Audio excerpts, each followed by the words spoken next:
My wife cheated with my best friend for a month, aborted a baby that might not have been mine, and overdosed when I filed for divorce. I still remember the exact moment when everything fell apart. After a 3-day business trip, I, 34M, decided to surprise my wife Natalie, 32F, by coming home early. I had texted her earlier saying my flight was delayed, but I actually managed to catch an earlier one. I even stopped to pick up flowers and her favorite takeout. Stupid me thought I was being romantic. When I pulled into our driveway, I noticed a familiar car parked on the street.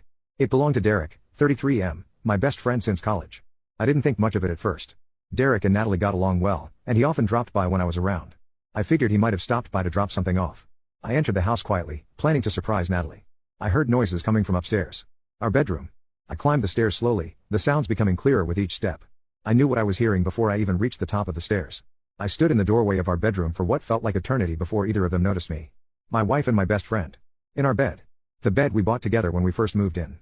The flowers fell from my hand. That's when Natalie looked up and saw me. Her face went pale. Derek scrambled to cover himself. I didn't say a word. I just turned around, walked downstairs, got in my car, and drove away. I checked into a hotel and turned off my phone. I couldn't process what had just happened. Natalie and I had been married for 5 years. We met through mutual friends at a housewarming party 7 years ago. We clicked instantly. She was smart, funny, and we shared so many interests. We dated for a year and a half before I proposed. Our wedding was small but beautiful. Just close friends and family at a lake house we rented for the weekend. We had talked about starting a family soon. We had even discussed names for our future children. Everything seemed perfect. I had no idea Natalie was unhappy or that something was wrong in our marriage. And Derek. He was my best friend for over 12 years. We met in college as roommates and stayed close ever since. He was the best man at my wedding. We played basketball together every Sunday. We went on camping trips together. We had dinner at each other's houses at least once a month. I trusted him completely. After 3 days at the hotel, I finally turned my phone back on. There were dozens of missed calls and texts from Natalie, begging me to come home so we could talk. There were also messages from Derek apologizing and saying it was a huge mistake. I didn't respond to any of them. I called my brother and explained the situation. He offered to let me stay with him for a while. I accepted and moved to his place the next day. I still hadn't responded to Natalie. I needed time to think. A week after discovering the affair, I went back to our house while Natalie was at work to grab some clothes and essential items. I left a note saying I needed space and would contact her when I was ready to talk. 2 weeks passed. Natalie continued to call and text. She even contacted my brother and showed up at his place once, but he didn't let her in. Derek tried reaching out a few times too, but I blocked his number. After a month, I was ready to face Natalie. I arranged to meet her at a coffee shop near my brother's place. I didn't want to meet at our house. Too many memories. She was already there when I arrived. She looked terrible, like she hadn't slept in weeks. Her eyes were red and puffy. She tried to hug me when I approached, but I stepped back. I didn't want her to touch me. We sat down, and she immediately started crying and apologizing. She said it was a terrible mistake and that she loved only me. She swore it would never happen again and begged me to come home. I asked her how long it had been going on. She claimed it had only happened that one time, that she had been drinking with Derek after he came by to drop off some tools he had borrowed, and things got out of hand. I didn't believe her. The way they were together. It seemed practiced, comfortable. Like they had done it before. I told her I wanted a divorce. She broke down completely, sobbing and pleading, promising she would do anything to fix our marriage. But I couldn't see a path forward. The two people I trusted most had betrayed me in the worst possible way. I left the coffee shop with Natalie still crying at the table. I contacted a lawyer the next day to start the divorce proceedings. I moved out of my brother's place and found a small apartment of my own. I started the process of separating our finances, which proved to be complicated. We each had our own accounts, but we also had a joint savings account with a substantial amount of money in it. Most of that money came from me, as I earned significantly more than Natalie, but I couldn't access it without her consent. According to my lawyer, we would likely have to split it 50-50 regardless of who contributed more. I filed for divorce, and Natalie was served the papers a few weeks later. That same day, she showed up at my apartment. I have no idea how she found out where I was living. She had the divorce papers in her hands and tears streaming down her face. She tried to hug me again, but I pushed her away gently. This made her hysterical. She started shouting about why I was giving up on our marriage so easily and begged me to talk things out. I tried to get away from her, to get back to my car, but she threw herself on the hood to stop me. I relented and let her into my apartment, figuring it would be better to have this conversation in private rather than make a scene in the parking lot. Once inside, she launched into all the ways she would make it up to me. She said she would do anything to save our marriage. She suggested a trial separation where I could date other people if I wanted, but we would hold off on the divorce. She talked about counseling, about moving to a different state to start fresh, about how other couples had survived infidelity. When she finally stopped talking, I asked her the question that had been haunting me. Why? Why Derek? Why cheat on me at all? She broke down again, saying she felt guilty even during the act but didn't know how to stop. She claimed therapy had helped her realize she had underlying issues she wasn't aware of, and that she probably would have cheated eventually even if not with Derek. She swore she didn't love him, that they hadn't spoken since I caught them, and that she only loved me. I asked if she had ever cheated before, and she swore on her dead father's life that this was the first and last time. I asked who else knew about the affair. She hesitated before admitting her sister knew, but only for a few days before I found out, and had urged her to end it and tell me the truth. I asked why she was so desperate to save our marriage. Was it just because she felt it was the right thing to do, or did she genuinely want to be with me? She insisted it was because she loved me and regretted her horrible choices. After a long conversation with more crying on her part, I asked if there was anything else she was keeping from me. Her reaction made me nervous. She started sobbing harder and begged me not to get angry. Then she dropped another bombshell. She had discovered she was pregnant shortly after I left and had gotten an abortion because she wasn't sure if the baby was mine or Derek's. I was in shock. I couldn't believe what I was hearing. I asked her how far along she was when she found out, and she said a few weeks. That's when I realized something didn't add up. In one of her emails, she had claimed she only started sleeping with Derek a week before I caught them. When I pointed this out, she admitted she had lied about the timeline to minimize the hurt. The affair had been physical for almost a month. I told her to leave and never come back. She tried to console me, but I pushed her away. She asked if we could talk again after I had processed everything, but I refused. I told her I had accepted a job in another state and would be moving as soon as the divorce was underway. In our state, there's a 2-month cooling-off period after filing. I had already given notice at my current job. When she heard this, she started crying and pleading again. I threatened to call the police if she didn't leave, and she finally did. I lay on the floor for hours afterward, wondering where I went wrong. How did my marriage fall apart so quickly? I was more certain than ever that divorce was the right decision. I ignored all of Natalie's attempts to contact me after that. But a few days later, I received a call from my mom informing me that Natalie was in the hospital. She had overdosed on prescription medication and was now in the psychiatric ward. I visited her once, but she was asleep the entire time. Despite everything, I still cared about her well-being, but I remained committed to the divorce. I'm not sure what to do next. The divorce is proceeding, but with Natalie in the hospital, everything feels complicated. I'm supposed to start my new job soon, but now I'm hesitating. Am I responsible for what happened to Natalie? Am I making the right decisions? Any advice would be appreciated. Update 1. It's been 3 months since my last post, and things have only gotten more complicated. First of all, thank you to everyone who commented on my original post. Your support and advice helped me through some of the darkest days of my life. Natalie was released from the psychiatric ward after 2 weeks. According to my mother-in-law, she's been seeing a therapist regularly and is making progress with her mental health. I'm glad she's getting help, but it hasn't changed my decision about the divorce. I went ahead with my plan to move to another state for my new job. The position came with a significant pay increase and better career prospects. It's been good to have a fresh start in a new place, away from all the reminders of Natalie and Derek. I found a decent apartment and have been trying to establish a routine. Work keeps me busy during the day, but the evenings and weekends are still tough. About a month after I moved, Natalie started reaching out to me through mutual friends and family. She didn't contact me directly at first, just asked others how I was doing and if I was settling in well at my new job. Then she started sending messages through my brother, asking if I would be willing to talk to her. I declined. Then Natalie's family got involved. Her mother called me, saying I was abandoning Natalie when she needed me most. She said the affair was just a mistake and reminded me that marriage vows include for better or worse. Her brother sent me a long email about forgiveness and second chances. Even her cousin, who I was never close with, reached out on social media to tell me I was being too harsh. The pressure from her family has been relentless. They've minimized the affair and the fact that she lied about how long it had been going on. They've conveniently forgotten about the abortion, or maybe Natalie never told them about that part. They act like I'm the villain for not forgiving her and taking her back. Last month, I received a call from Derek. I almost didn't answer, but curiosity got the better of me. He confessed that Natalie had reached out to him after she was released from the hospital. They met for coffee once, and according to him, she tried to rekindle their relationship. He said he turned her down and felt guilty about not telling me sooner. I'm not sure if I believe him entirely, but it doesn't really matter. It just confirmed that I made the right decision about the divorce.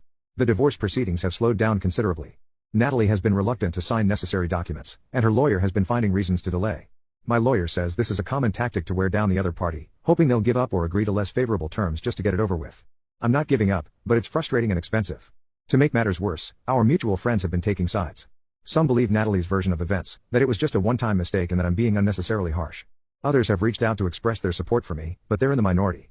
Most people seem to think that marriages should survive affairs, that forgiveness is always the best path forward. They don't understand the depth of the betrayal or the additional revelations that came after. I've lost several friendships over this. People I thought would be supportive have distanced themselves from me. It's been isolating, especially in a new city where I don't know many people yet. I've tried joining a recreational basketball league and have made a few acquaintances at work, but it's not the same as having close friends. Last week, Natalie showed up at my new apartment unexpectedly. She was with her parents. I have no idea how they found my address, but I suspect they got it from a mutual friend. Natalie looked better than the last time I saw her, more put together. She said she wanted us to try couples therapy. When I refused, her father stepped in. He threatened to make the divorce as difficult and expensive as possible unless I agreed to at least try to work things out with Natalie. I told them to leave, but they refused. Natalie's father kept talking about how I was throwing away years of marriage without even trying to fix things. He mentioned that Natalie's medical bills from her hospitalization were significant and implied that I should be helping with those costs. He even brought up the joint savings account, saying I had no right to any of that money since I abandoned the marriage. I eventually had to threaten to call the police to get them to leave. As they were walking out, Natalie's mother said something that's been bothering me ever since. She said, "You think you're the only one who's hurting, but you have no idea what she's been through because of you." Because of me? I'm not the one who cheated. I'm not the one who lied about how long the affair had been going on. I'm not the one who got pregnant with potentially another man's child and then had an abortion without telling my spouse. But somehow, in their minds, I'm the villain in this story. I'm worried about my financial and emotional stability as this situation escalates. The legal fees are mounting, and the stress is affecting my performance at work. I've started having trouble sleeping, and I find myself constantly checking over my shoulder, afraid that Natalie or her family will show up again. Some days, I wonder if it would be easier to just give in, to agree to therapy or counseling just to appease them.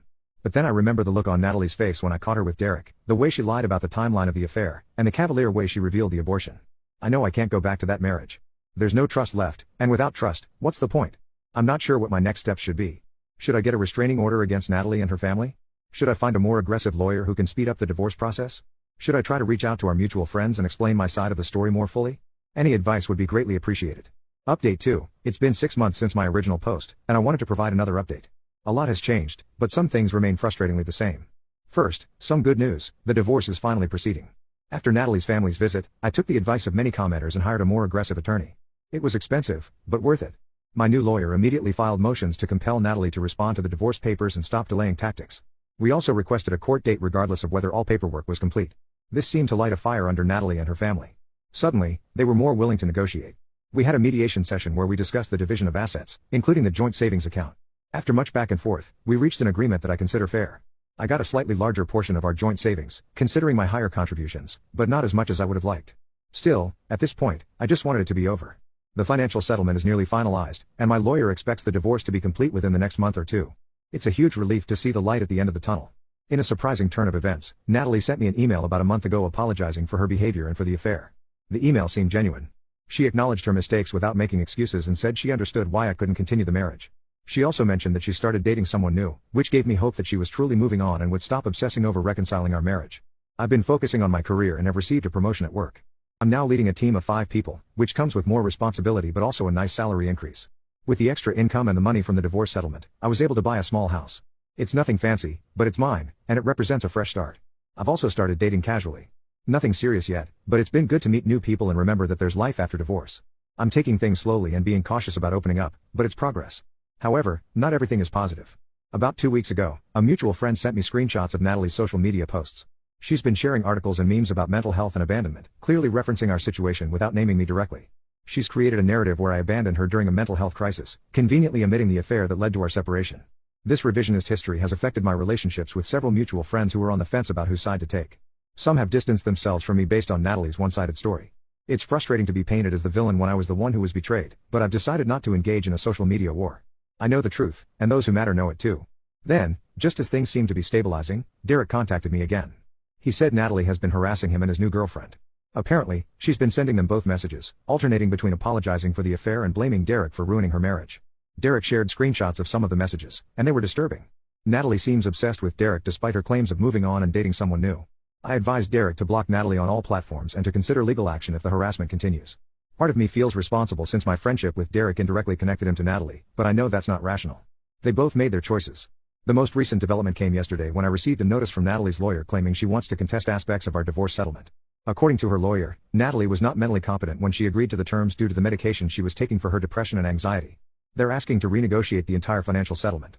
My lawyer says this is a desperate tactic and unlikely to succeed, especially since Natalie had legal representation during the mediation and never raised concerns about her competency at that time.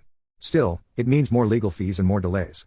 Just when I thought I was almost free, I'm being pulled back into the mess. I'm trying not to let this latest setback get to me. I've been working hard to rebuild my life, and I refuse to let Natalie's actions continue to dictate my happiness. The house I bought is in a nice neighborhood with a strong community feel. I've met some of my neighbors and even been invited to a block party next month. My team at work is performing well, and I've received positive feedback from upper management. I still have moments of anger and sadness when I think about how my marriage ended, but they're becoming less frequent. The betrayal still stings, but it no longer consumes me. I'm learning to trust again, though it's a slow process. For now, I'm focusing on the positive changes in my life and letting my lawyer handle Natalie's latest attempt to disrupt my peace. I'll update again if there are significant developments, but I hope this chapter of my life is nearly closed. Update 3, it's been 8 months since my original post, and I'm back with what I hope will be my final update. Things have taken an unexpected and tragic turn, and I'm still processing everything that's happened. 2 weeks ago, I received a call from Natalie's sister. Natalie had suffered a stroke. She's only 32, so this came as a complete shock. According to her sister, Natalie collapsed at home and was found by her neighbor several hours later. The stroke was severe, leaving her partially paralyzed on the left side of her body and affecting her speech capabilities. Despite our troubled history, I immediately flew back to visit her in the hospital. Nothing could have prepared me for what I saw. Natalie looked nothing like the woman I had married. She was pale, thin, and seemed so much older than her age. She could barely speak and had limited mobility on her left side. When she saw me, she started crying. Not the manipulative tears I had become accustomed to during our divorce proceedings, but silent tears streaming down her face. I sat with her for a while, not saying much. What could I say? Our divorce had been finalized just a month before her stroke. We were officially no longer husband and wife. Natalie's family was initially cold toward me when I arrived at the hospital. Her aunt actually cursed me out in front of everyone in the waiting room, blaming me for Natalie's condition. She said the stress of the divorce and my abandonment had caused the stroke. The others didn't defend me, but they didn't join in the attack either. They just asked me to leave Natalie alone and get on with my life. Later, Natalie's doctor pulled me aside. I was still listed as her emergency contact in some of the old paperwork, and explained that Natalie had an undiagnosed heart condition that likely contributed to the stroke. It wasn't caused by stress or the divorce, though those factors might not have helped her overall health. I visited Natalie a few more times after that first day. Each time, she became visibly distressed when she saw me, crying and trying to speak but unable to form clear words. After the third visit, Natalie's mother and sister asked me to stop coming. They said my presence was causing her stress and impeding her recovery. They promised to keep me updated on her condition but made it clear they thought it would be best if I stayed away. I've struggled with guilt since finding out about Natalie's stroke. Logically, I know it's not my fault. Her medical condition would have existed regardless of our marital problems. But emotionally, it's hard not to wonder if things would have been different if I had stayed, if I had tried to work through the affair and her lies. In the months leading up to Natalie's stroke, I had been doing well. My new job continued to be fulfilling, and I had made friends in my new city. I had even started a more serious relationship with someone I met through a colleague. She knows about my past and has been understanding about the complex emotions I'm dealing with now. My life on the West Coast feels settled now. I have a routine, a home, a job I enjoy, and the beginnings of a social circle. I've worked hard to rebuild after the destruction of my marriage, and I'm proud of the progress I've made. The divorce was finalized about a month before Natalie's stroke. The settlement was fair in the end, though the process was more contentious and expensive than it needed to be. Natalie dropped her attempt to contest the settlement, apparently on the advice of her new boyfriend, who seemed to have a stabilizing influence on her. I haven't had any contact with Natalie or her family since they asked me to stop visiting the hospital. Her sister sent me one text with an update on Natalie's condition about a week ago. She's been moved to a rehabilitation facility and is making slow progress with her speech and mobility. The prognosis is uncertain. She may regain more function with intensive therapy, but she will likely have permanent disabilities. Sometimes I still receive hostile messages from Natalie's extended family, particularly her aunt, who seems convinced that I'm somehow responsible for everything bad that's happened to Natalie. I've blocked most of them on my phone and social media, but they occasionally find ways to reach me. My therapist has been helping me work through my feelings about Natalie's condition. It's a complicated mix of guilt, sadness, anger, and even a bit of relief that our legal entanglements were resolved before this happened. I know that sounds terrible, but I can't imagine how much more difficult this would be if we were still in the middle of divorce proceedings when she had the stroke. I've decided to make a clean break. I won't be responding to any more updates about Natalie's condition, and I've asked her sister not to contact me again unless it's absolutely necessary. It might seem cold, but I think it's healthier for everyone involved. Natalie becomes upset when she sees me or hears about me, and I can't continue to carry the emotional burden of her health crisis when we're no longer part of each other's lives. I'm focusing on my future now. My relationship is going well, though we're taking things slowly. I'm excelling at work and considering going back to school part-time for an advanced degree. I'm making my new house feel like a home and putting down roots in my community. The road to healing hasn't been straight or easy, but I'm getting there. Sometimes I still think about the life Natalie and I had planned together, the family we talked about starting, the future we thought we were building. But those dreams died the moment I walked in on her and Derek. The person I thought I married never really existed. If there's anything I've learned from this experience, it's that life can change in an instant, and the path forward isn't always clear. But you keep moving anyway, one day at a time, until you find yourself in a better place. I think I'm finally starting to get there.